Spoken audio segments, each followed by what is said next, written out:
Mutant Chronicles, Fiction, The Apostle of Insanity Trilogy. Volume 1, In Lunacy, by William F. Wu.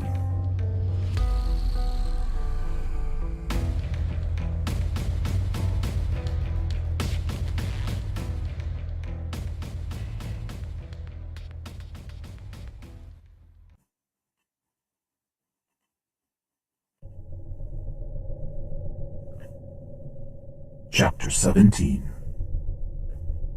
Yojimbo led the rest of the team through the crowded streets.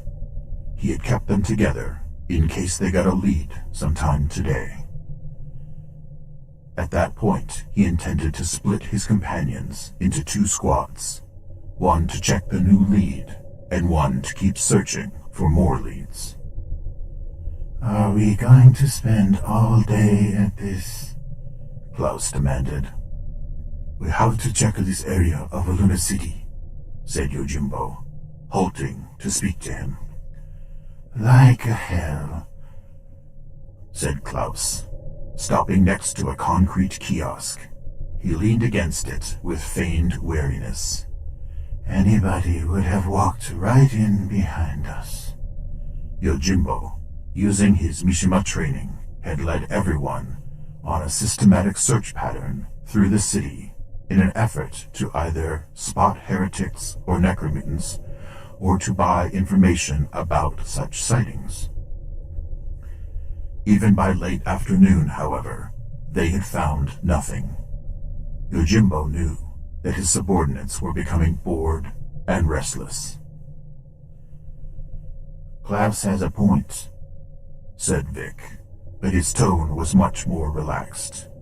We don't have any way to seal off a perimeter, so more people with rumors to share, or even heretics themselves, can't enter the same area we just left. Rumors move like ripples, said Yojimbo. Some eventually reach the far end of the pond. Some never do. Many are limited to the certain radius from their point of origin. That doesn't change just because people move around. Human movement is a part of this system.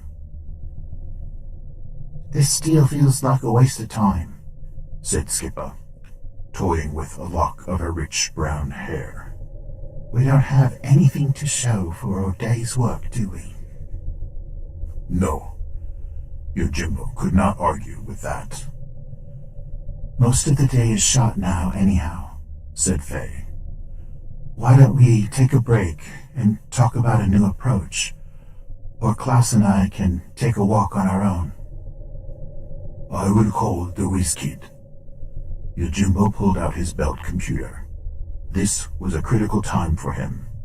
He knew that his subordinates were forming their own opinions of him as team leader.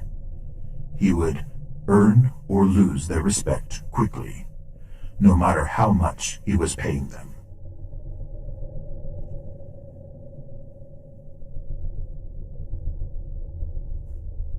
As he called, he switched on his sonic disruptor to shield his voice from passers-by. Sigh, said WizKid as Yojimbo ordered him to do when responding. Sigh, Yojimbo here. Hiya, boss. Zowie. Listen, I just got something through cyberspace a minute ago. Proceed. A woman was temporarily blinded in a Mishima warehouse district.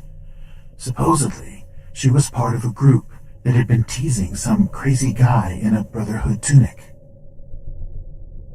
Temporary blindness is reportedly a dark gift, said Yojimbo. Are they saying that the Brotherhood man is a heretic? Zowie, no, but some other witness saw a man and a woman drag the guy out of the alley after the blindness scared the crowd away. Where did they go? Down an access hatch into the tunnels. Sounds good, said Yojimbo. When did this happen? How long ago? Several hours ago, but word just came in, like I said. I understand. Do you have anything else? Which direction do they took, or more sightings? I have contradictory information. Some people picked up sightings of this trio half an hour later, down in the area where Faye and Klaus first wiped out that heretic. What else? Just a few minutes ago, a big convoy of strangers on foot were sighted heading for the docks, down in the tunnels. One woman fit the description of the woman who dragged the guy away in the Brotherhood outfit. Yeah? Do you have any other description? For instance, how many of the enemy are present? No, I don't have anything else. The only witnesses got scared when he saw them and ran off pronto. I do not blame anyone for that. Yojimbo thought a moment. Alright, I see the sequence of events, I think. A couple of heretics found Honorius a few hours ago and reported him to their superior. The Nepharite then ordered an escort to take the mystic off of Luna. They are moving toward the docks now, down in the tunnels. The timing matches, and the motivation is reasonable. But we are a long way from the docks. The whiz kid waited patiently through a faint crackle of static. Can you get me their route? Yojimbo asked. Maybe a map of the tunnels? Zowie, of course I can. I got it all ready and waiting. A full map of the city tunnels, marked with the sightings, and an apparent direction of the enemy. Stand by, and I'll transmit it right to your computer. Begin. Yojimbo watched the small screen on his handheld computer as it registered reception of the transmission. When it had finished, he spoke again. Received. We'll be going into the tunnels quickly, so we'll be out of touch by radio. Stand by for communication when we have arranged it. You got it, said the whiz kid. Then Yojimbo called Lane and Pam. They both responded, and he reported the information from the whiz kid. After he transmitted the tunnel map to them, he asked for their current position. We're even further from the docks than you are, said Lane, with static distorting his voice. Not too much, but we'll have some catching up to do. Look, can we realistically stop them? They're closer to the docks than either of our squads, Pam added. And we don't have time to arm more heavily either. Yojimbo, said Lane, does this mean they have a ship and a crew coming to meet them? Or waiting for them? They may have allies at the docks. We have no reason to believe so, said Yojimbo. I believe it would be more in character for them to hijack a ship they find spontaneously. That's right, said Pam. Refer to your maps with me, said Yojimbo. Please locate the part of the tunnel mazes that leads to the docking area. Done, said Pam. The maze narrows to relative bottleneck at the 8-axis tunnel that feeds into the main trunk, serving the dock area, said Yojimbo. Remember, we used them when we damaged the docking port together, just over 3 kilometers from my location, according to the legend on my screen. Got it, said Lane. What about it? If all of us reach the area before the enemy, we can deliver 5 into fire of 8 tunnels at once. We might be able to move fast among them, to make the enemies believe that they are all blocked. That means getting in front of them, said Lane. I repeat, can we do this? I suggest that you two move directly across town on one of the street levels, as fast as you can.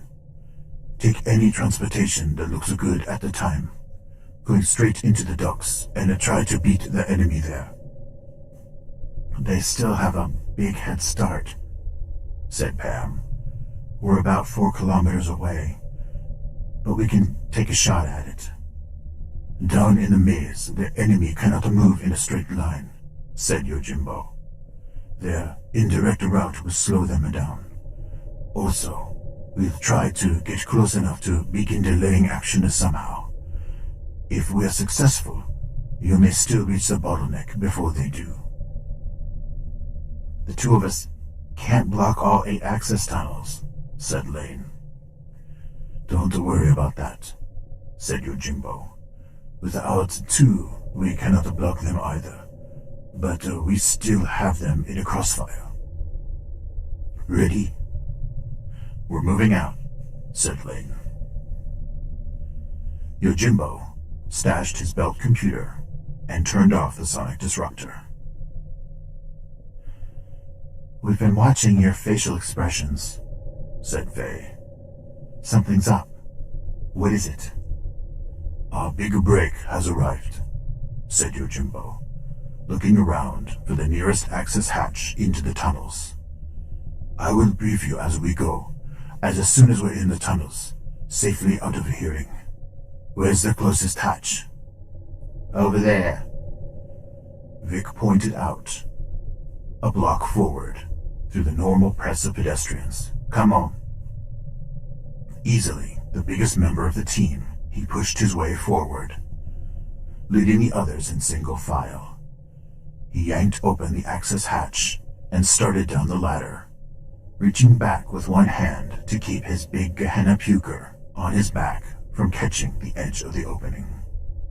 As his partner Skipper followed next, Yojimbo took the rear, waiting for Faye and Klaus to precede him. As the team descended behind him, Yojimbo clanged the cover shut over his head. They all switched on their helmet lamps, throwing angled beams jerkily in every direction at the stained, filthy walls of the tunnels, by the motion of climbing up and down the ladder. When Yojimbo reached the bottom, he glanced at his belt computer to choose a route.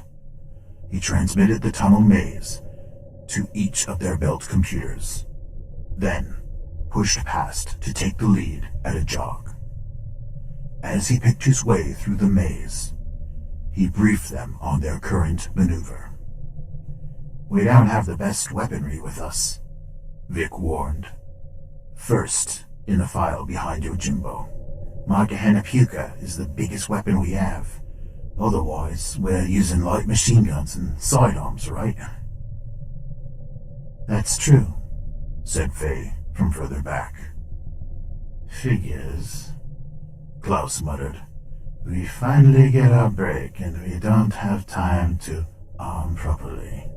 And Team Yojimbo just isn't big enough. We'll do the job we're being paid for, Faye said sharply, more to Klaus than to anyone else. I accepted the fault, Yojimbo said. As he hurried forward, I did not expect to enter action with a significant number of enemy so soon, without warning. Sounds really echoey in these tunnels, said Skipper. We gotta be careful. Agreed, said Yojimbo. Essential talk only from this point. As we draw closer, we will have to slow down and, well, shut off our lamps. Yojimbo could not maintain the pace without a break. Anyway, repeatedly he had to stop and refer to his computer screen. Then study the intersections of tunnels to find his way. Some of the tunnels were too narrow for a normal forward position. They had to turn sideways and slide between the walls. Other tunnels were crooked or curved. Yojimbo slowed down to advance carefully in these. Finally, halting to study his computer at another junction, he estimated that they had zigzagged approximately 3 kilometers through the maze in order to advance less than 2, as measured in a straight line from their starting point toward the docks. However, the docks were now less than 3/4 of a kilometer away. If the enemy had not yet reached the docks and ascended from the maze, then they were very close up ahead.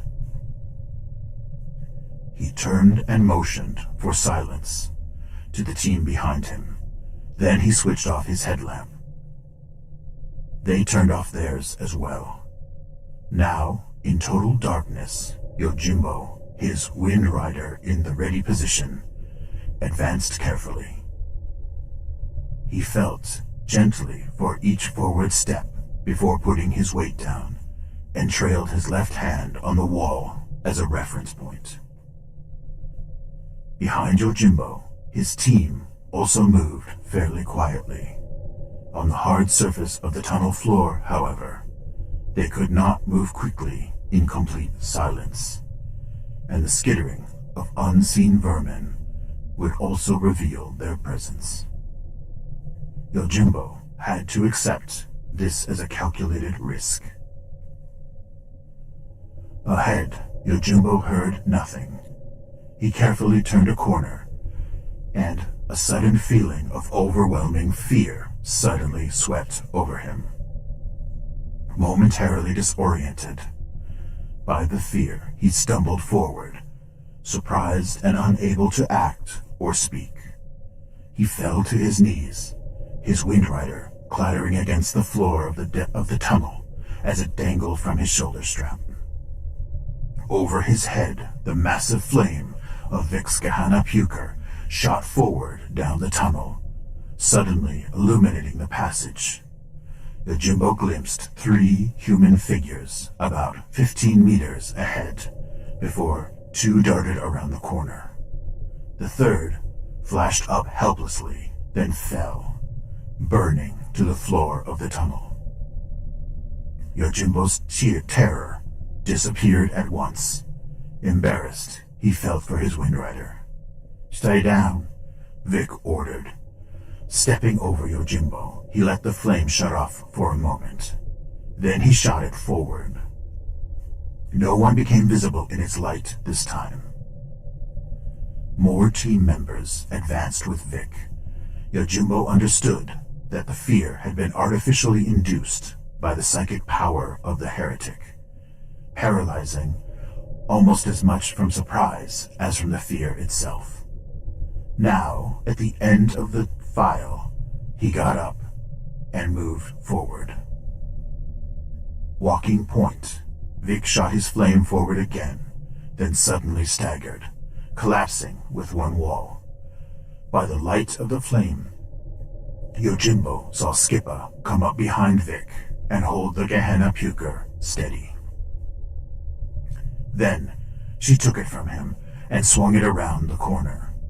Someone gave a high-pitched scream that shut off abruptly. Klaus and Faye moved past Vic and Skippa. Yojimbo came up behind Vic, who was just getting to his feet. Skippa returned the Gehenna Puker. Its strap had never actually left Vic's shoulder. "Disoriented," Vic muttered, breathlessly. "Another dark gift." Now in front, Klaus and Faye fired their destroyer, an AR-3000 machine gun, into the darkness ahead. Yojimbo heard footsteps and muffled voices in several tunnels in front of them. The numbers worried him, but their position was good. It implied that Yojimbo's team was not outflanked, though quieter forces may be laying a trap. Also, the large group ahead of them might mean that Honorius was still close by, that the main enemy group had not moved onto the docks already. "Keep up with the pressure," Yojimbo ordered loudly, unconcerned with being overheard now. "Force them to engage." For the first time now, return fire came from the enemy out of the tunnels. Yojimbo identified it only as heavy machine gun fire from a single weapon. Then he also heard single shots fired, probably from sidearms. Yojimbo judged that the heretics were probably using pistols. Since they masqueraded as ordinary citizens, they would not want to draw undue attention to themselves. With their ability to blind and disorient their enemies, and maybe with other abilities he did not know about, they would not require heavy armaments to protect themselves from most citizens on Luna, who would not expect to face dark gifts. Yojimbo's team was different in that they knew they were stalking heretics. Vic, once again moving with determination, pushed his way back to the front. Yojimbo saw the reflected flash and flame as Vic shot it forward again, still following the team in the rear. Yojimbo readied his Windrider and moved up. About 10 meters forward, the team turned on a corner. They found 4 narrow openings to other tunnels. Vic, Skippa, Faye, and Klaus each stopped to one side of the openings and were firing up the tunnels. Vic with his incinerator and the others with their light machine guns. Scattered, single-shot return fire told them that at least some of the enemies remained close. Yojimbo worried that this was a delaying action now, allowing others to take Honorius away. "Skipper," Vic said loudly, as she moved behind him. Working as a Doom Trooper pair normally would, he advanced up his tunnel, shooting the flame ahead of them. That left Skippa's tunnel unattended, so Yojimbo moved up to cover it. Suddenly, hard, heavy footsteps sounded on the tunnel floor behind Yojimbo. He whirled, and switching on his helmet lamp, saw a very large, silent figure run toward him out of the shadows.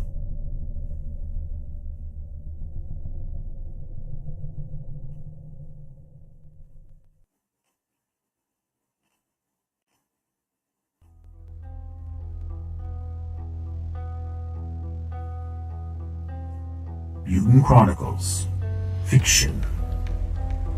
The Apostle of Insanity Trilogy, Volume 1, in Lunacy, by William F. Wu. Chapter 17, End.